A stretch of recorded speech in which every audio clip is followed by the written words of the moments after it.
Welcome back to VET S.O.S. Remember, don't try to see a transition. Grab the VET S.O.S. Lifeline. VET S.O.S. is brought to you by the Who You Know Network. Today, we're sitting down with Bill Butler, president of the National Veterans Memorial and Museum. I loved learning about this organization, just a quick call we had about it, and really can't wait to jump into this discussion. I think it's going to be really good, and I think people are going to be amazed once they find out everything that goes on at this museum, because there's a lot more than I would have expected. Keith, riding alongside me in the sidecar. How you doing today? In the sidecar, do I get the cool little, I don't know, some kind of nifty helmet? And is it old school? Goggles. Right? The scarf flapping in the Yeah, wind. Heck yeah, absolutely. I'm down. Let's do it. Yeah, the leather helmet, the big goggles. I think it would get be the whole thing. funny if you were in the sidecar, because for those that don't know, you're a behemoth of a man, so you'd be like scrunched up in the little car. I'm not quite sure I could fit in that, but it'd be worth a shot. Absolutely. We were in New York City here recently. My wife and I did a bike tour through the park, and I kept going, I'm not going to fit on that bike. And the guy's like, oh, you'll be fine. It was tight, but we made it happen. So. All right, so let's jump right into this here. Bill is an experienced nonprofit leader and currently the president of the National Veterans Memorial Museum in Columbus, Ohio. He's been with the museum since 2019, and prior to that was a senior department of the Army civilian at U.S. Army Africa. He retired from the Army in 2017 after 27 years of active service as a career infantry officer, where his service took him and his family all over the world. He has one combat deployment to Iraq and 2 to Afghanistan, all with the 173rd Airborne Brigade Combat Team. How you doing today, Bill? Great. Good morning. Good seeing you guys. Excited to be on the show. Man, we're excited to have you here. And like I said in the intro, I think the organization and what you got going on is just phenomenal. So I really can't wait to jump into this and let everybody learn more about this organization. But before we do that, let's go ahead and start with your transition. Tell us a little bit about how that went. Yeah. So 2017 is when I retired. And the summer of 2016, I was the G3 at U.S. Army Cadet Command. So we ran all the cadet summer training for all 275 ROTC programs across the country at Fort Knox, Kentucky. And we had gotten up there in the previous year in the summer of 2015. And, it was going to be a 3-year assignment. I knew I was at my terminal rank. So I figured, just do 3 years up there, retire in 2018 and figure out what the next chapter for me and my family was going to be. And then, right at the end of the summer training, a previous boss had included me on an email accidentally and said, hey, a classmate of mine from West Point has this nonprofit. They do amazing work. You guys should consider reaching out to them. They're looking for, basically a COO. So I emailed him back. I said, hey, sir, did you intend to include me on this? I'm not planning on retiring for another 2 years or so. And he goes, oh my God, you'd be perfect for the job. Reach out to David, see what happens. He's a great guy. This is a great organization. So long story short, reached out and started the conversation, got interviewed and flown up to their headquarters in New York City for a series of interviews with board members, and then dinner in Connecticut with his co-founder, and then out to Denver for a subsequent meeting with the chairman of their board. And came back after that experience and talked to my wife and said, okay, if this is retirement, this seems pretty cool. It's a great organization, number one, because they provide scholarship money to Gold Star children. So, for me, I wanted something that gave me some sort of intrinsic value, or had intrinsic value. I still felt like I was going to serve in some capacity. Didn't want to go into defense contract work. Didn't want to work for the government. Didn't want to, go into the corporate world. I just needed that kind of sense of service for me.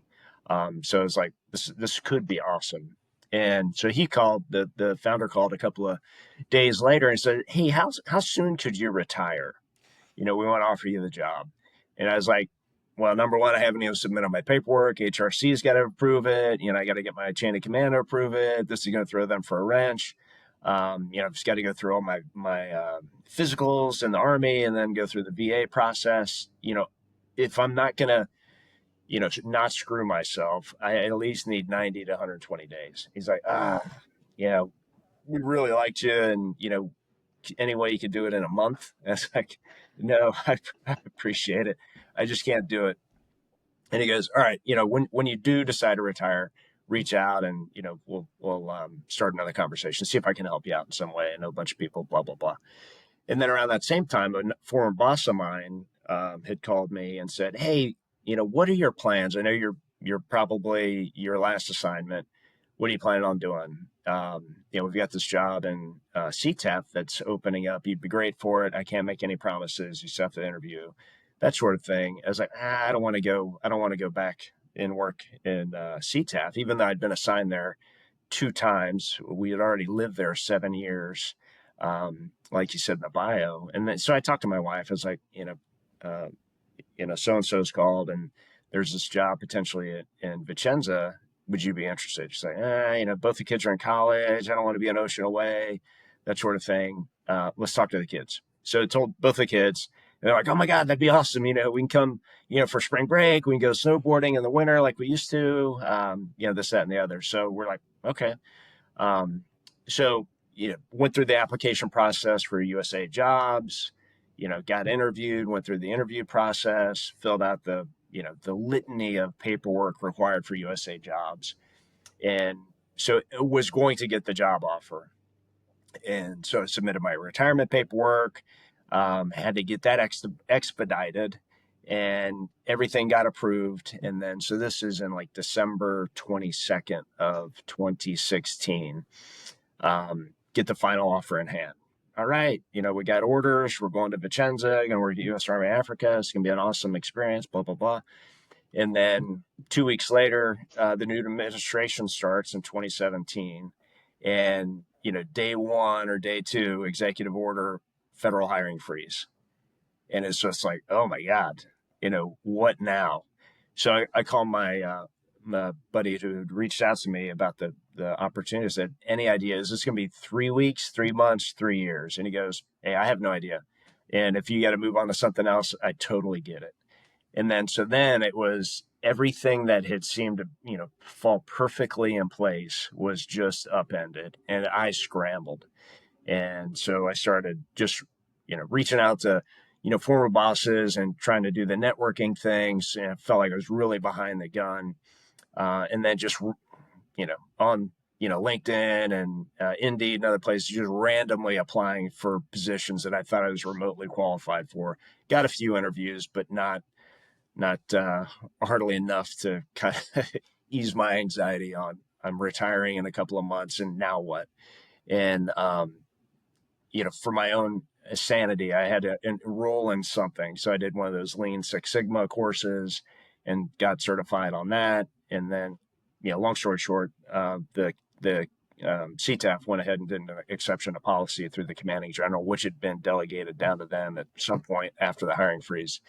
And so in April, got notified, all right, exception to policy was approved. You're going to come. Got orders, moved to Italy in May 6th or 7th of 2017. So it was good, then it was horrible, and then it ended up working out. You're not the first one we've talked to that's talked about being hit by the hiring freeze, which is it's something I never even considered. That when the new admins, administrations switch over, those types of things happen. And of course, this year when the president took over, all kinds of things happened with the federal government. But that's just, man, the stress level has to go just unbelievably through the roof because you thought everything was perfect. You thought you had everything laid out, and that's just absolutely amazing. All right, so you took this job. So how did you wind up at the museum? Like, how did that transition happen? Yeah, so I was so I'd been at CTAP as a deputy director of training and exercises. So a job very comfortable. It did that for 27 years, leading training exercises and that sort of thing in the Army, and just doing it in a slightly different capacity, focused on the resources and funding for the exercises for the command. We did that on the continent. So it was a really enjoyable job. It was kind of retirement light. It was, back in Vicenza. So we knew a bunch of people that I'd served with previously that were, on subsequent tours at the 173rd, or they had retired. They loved Italy. They were there as well. So, it's kind of a community, if you will, going back home because we'd served there for so long.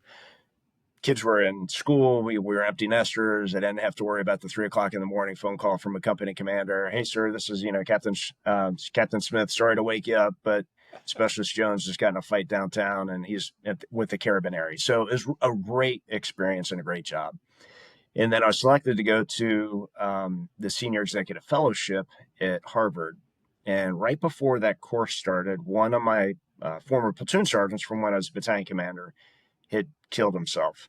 And that was the third suicide out of the battalion that I commanded for 3 years, the deployment to Afghanistan with. And the other two, you could kind of see spiral out of control. So it didn't necessarily come as a surprise, but Bobby King's suicide was, a kick in the teeth.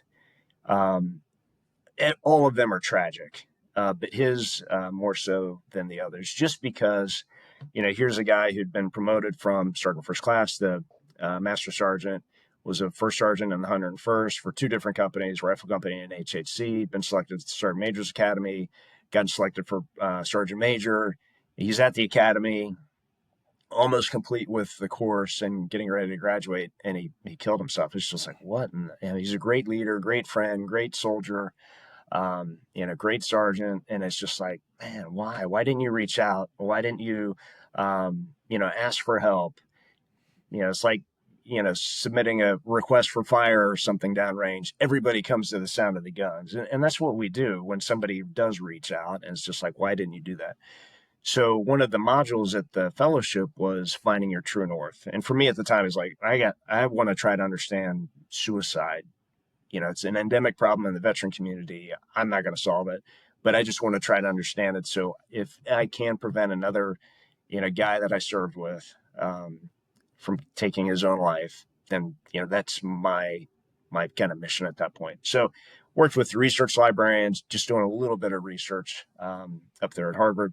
And I was done with a course reading for the fellowship one night, and I was just screwing around on LinkedIn, and General Farrader, our founding president and CEO, had posted, he was here at the museum, he had posted the position for the chief of staff.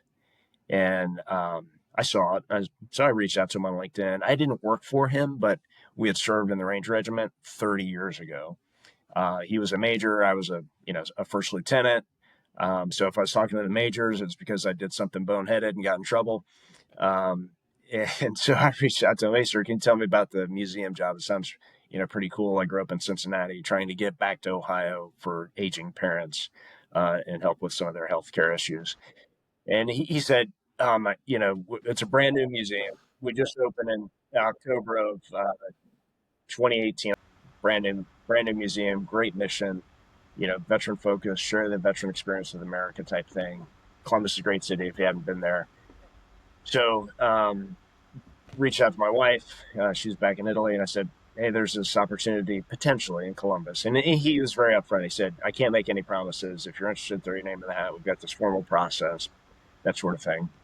So I talked to my wife. I said, this gets us back to Ohio, close to, our daughter was in Cincinnati at school at the time. Actually, she was a nurse. My parents were there, my sister, my side of the family. My wife's an Army brat. So she said, okay, yeah, let's see. And when the thing that really sold it for me was I came down, I completed the course, flew down to Columbus, did my first interview with the interview panel, and then General Farrader was walking me through the museum, giving me a tour. And there's one section of the museum, we've got these alcoves, and they talk about the 14 common experiences that most veterans have. And in the combat alcove, there's this life-size photo. It's probably 8 feet tall by 14 feet wide. It's huge.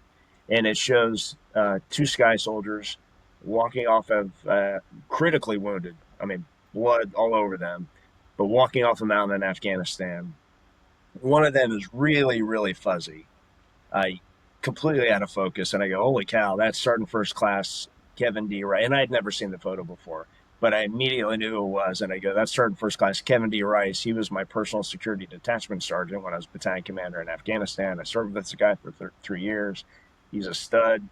I know these guys. And I told him the story of that particular incident because it happened before I took command, when they're on their previous deployment. And so for me, that was like, a sign from the gods sort of thing. This was meant to be.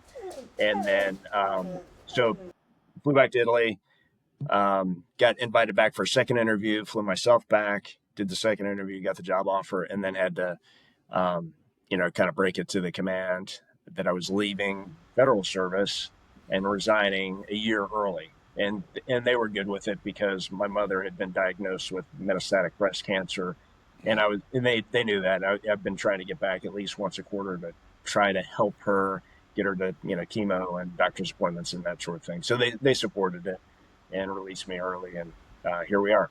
Moved to Columbus and having a great time. Great mission, great organization. Oh, that's fantastic. What do you think, Keith?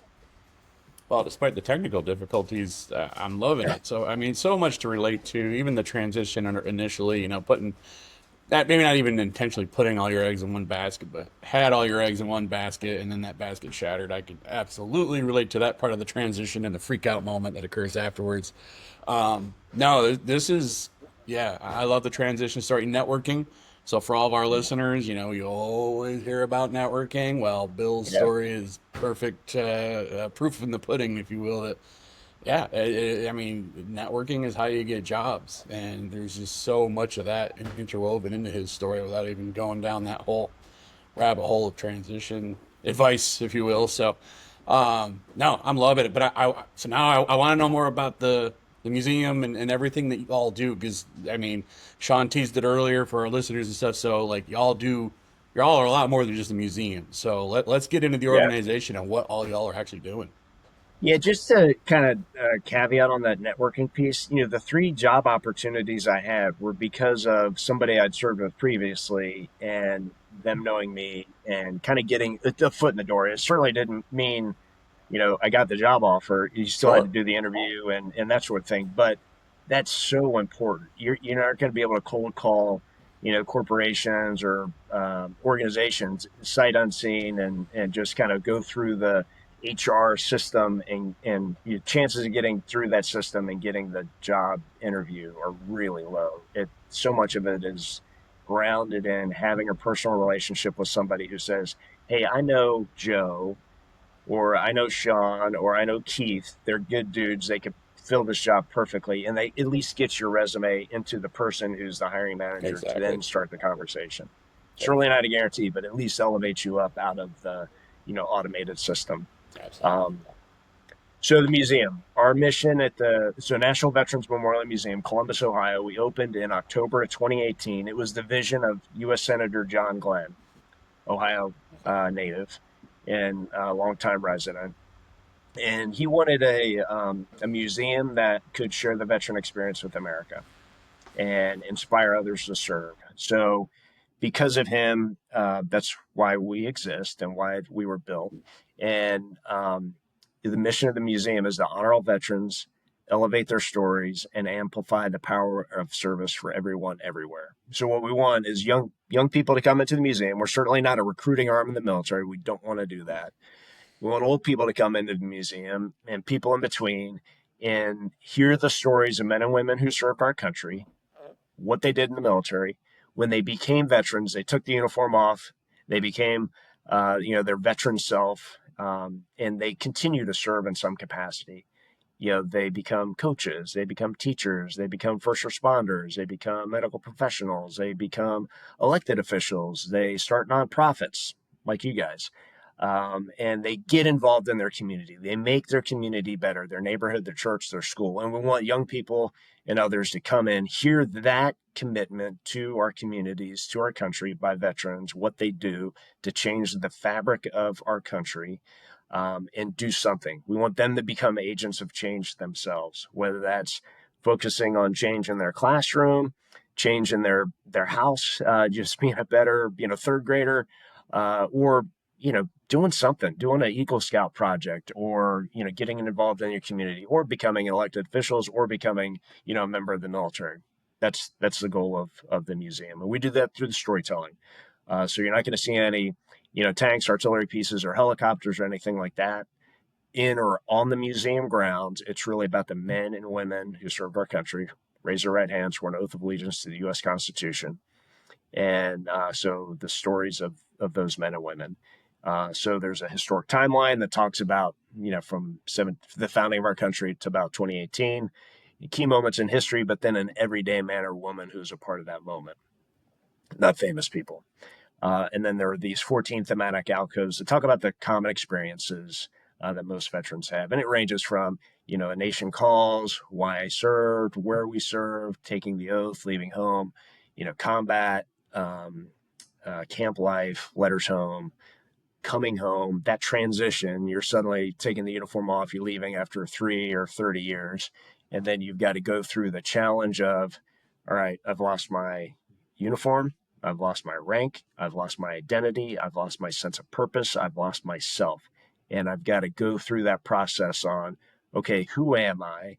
And what am I going to do? What am I going to be? And how do I get that sense of camaraderie, where you've got this mission greater than self.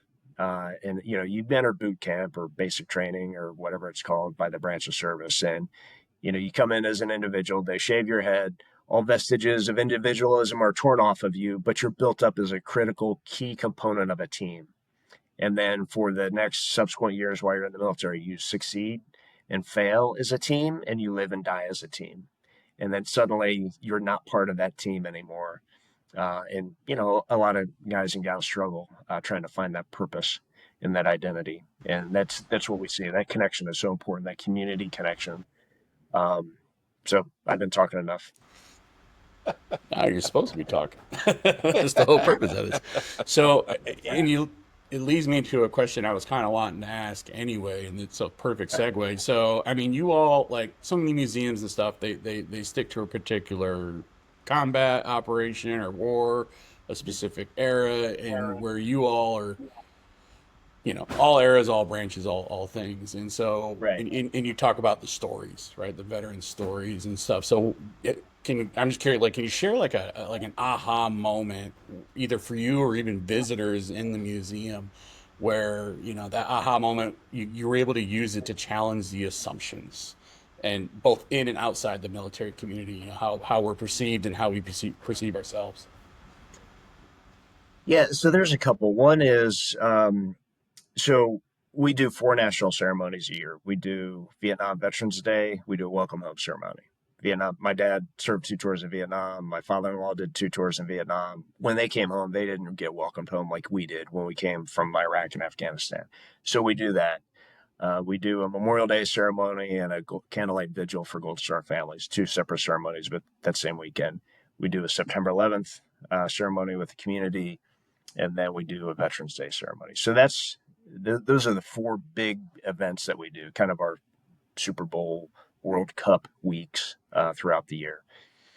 And then we do, through the storytelling, we've done podcasts before. We did a Rally Point program where we highlighted veteran service organizations, so on and so forth.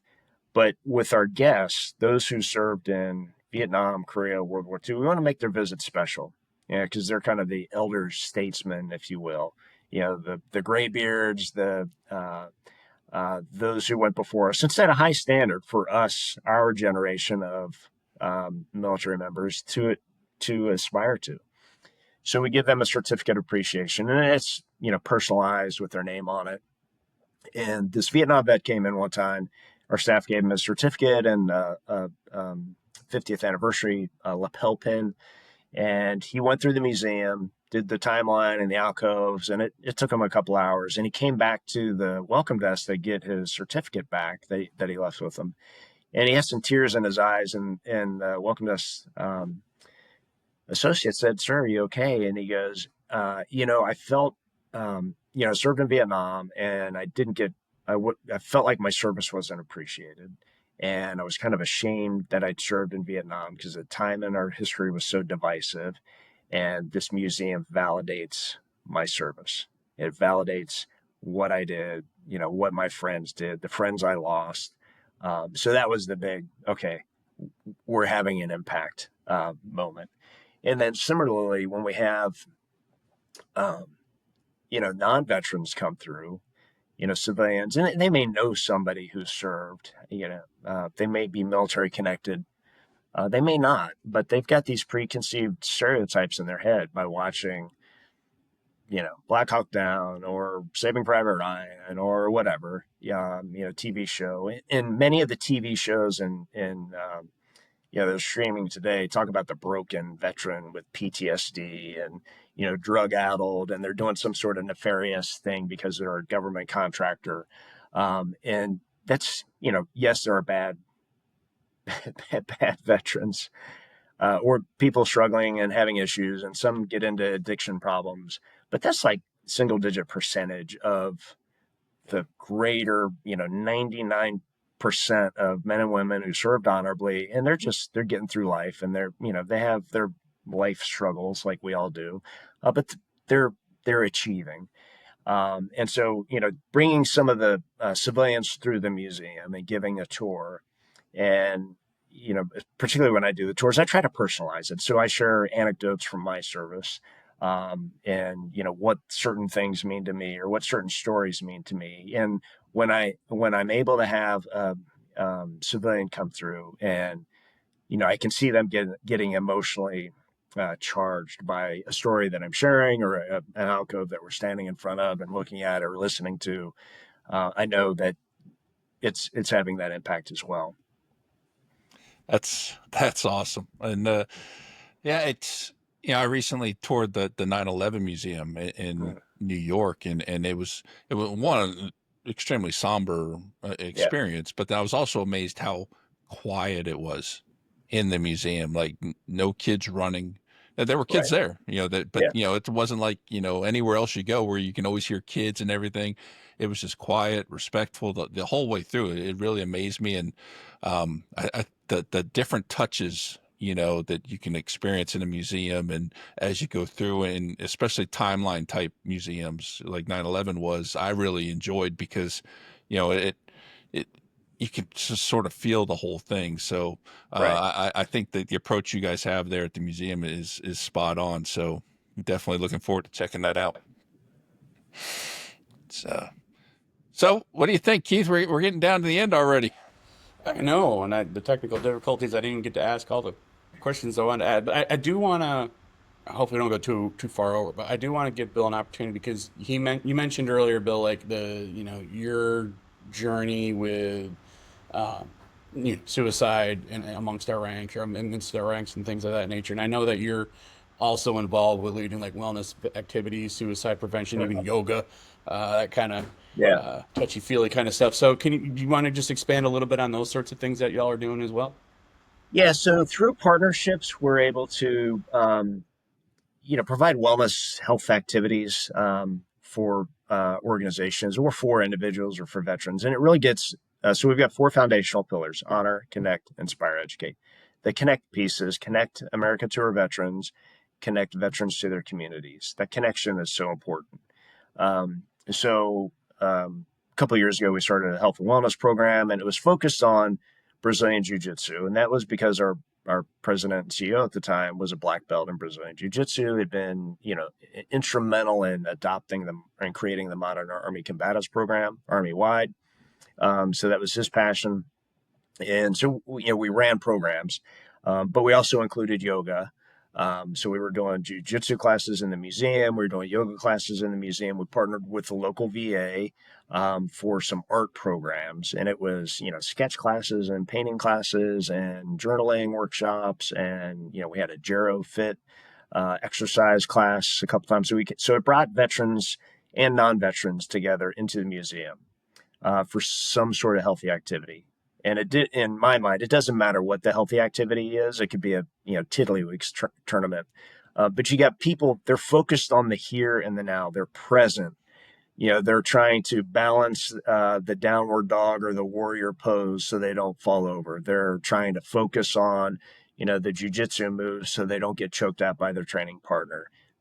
All that kind of background noise and noise in their head goes out because they're focused and present. So that's the one important aspect of it, I think. The other important aspect is you're bringing people together that, maybe a orthopedic surgeon, it may be a tattoo artist, it may be an associate at a hotel welcome desk, it may be an executive from a bank, but people with similar interests are together now, and they're having this personal connection through whatever the activity happens to be. and then these relationships develop. So you kind of bring this piece together, and all this goodness happens, and that it's getting people focused on a healthy activity. It's building these community relationships, community connections, and then people can then do with it what they want, whether that's, hey, let's go grab a bite to eat, let's go grab a drink afterwards, and then friendships start.